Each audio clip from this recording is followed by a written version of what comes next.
আসসালামু আলাইকুম। আমরা কিশোরগঞ্জ পাগলা মসজিদে শুক্রবার জুম্মার নামাজ পড়ার জন্য আমরা এখানে আসছি। এখানে আসি মানে নিয়ত করি কখনো আসা হয় না, কিন্তু যাই হোক আল্লাহ পাকের রহমতে আমরা ঠিক শুক্রবার জুম্মার নামাজের সময় আমরা এখানে উপস্থিত হয়েছি। যাই হোক পরে আল্লাহর রহমতে আমরা এই পাগলা মসজিদে আসলাম। নামাজের সময় ঠিক 12:30 থেকে বয়ান শুরু হবে, 1:30টার দিকে নামাজ শেষ হবে। কিন্তু একটা জিনিস এসে অনেক ভালো লাগতেছে, আসলে আবহাওয়াটা অনেক ভালো। আপনারা জানেন যে মাঝখানে আবহাওয়াটা অনেক খারাপ গেছে, বৃষ্টি গরম দুটোই মিলে গেছে, কিন্তু আজকের ঠিক পাগলা মসজিদে আসার পরে একটা জিনিস ভালো লাগছে, আবহাওয়াটা ওয়েদারটা অনেক ভালো, কারণ অনেক ঠান্ডা, তারপরে গ্রামীণ পরিবেশ, সকল কিছু নিয়ে আমাদের অনেক ভালো লাগতেছে।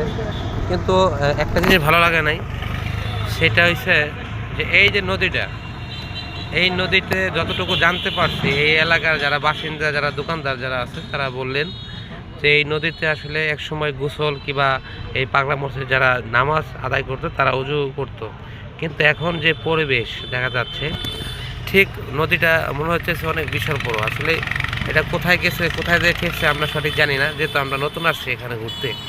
কিন্তু যতটুকু জানি যে এই নদীতে অনেক ময়লা আবর্জনা পড়ে রয়েছে, অনেকেই আসলে আবর্জনা ফেলায়। আসলে জানি না যে এলাকার লোকজন যদি এই ঠিক নদীটাকে যদি তারা ড্রেজার দিয়ে যদি তারা যদি পরিষ্কার করতো, হয়তো বা সে আগের জীবনে এই নদীটা ফিরে যেত, কিংবা আগের মতো মানুষ নামাজ আদায় করার সময় উজু করতো কিংবা এখানে গোসল করতো।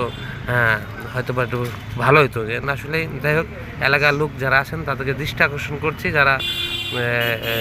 যারা সম্মানী ব্যক্তি যারা আছেন তারা দ্রুতভাবে এই নদীটাকে আপনারা পরিষ্কার করে আগের জীবন নদীটাকে ফিরিয়ে আনেন। নদীটা অনেক মরে গেছে, আসলে দেখার মতো হয়তো বা কেউ নাই। যাই হোক, ভালো থাকবে। যাই হোক, এখানে ঠিকানা কিংবা সব কিছু দেওয়া আছে, আপনারা কীভাবে আসবেন ঠিক এই নদীর পাগলা মসজিদে আপনারা এই ব্যানার দেখে আসতে পারবেন।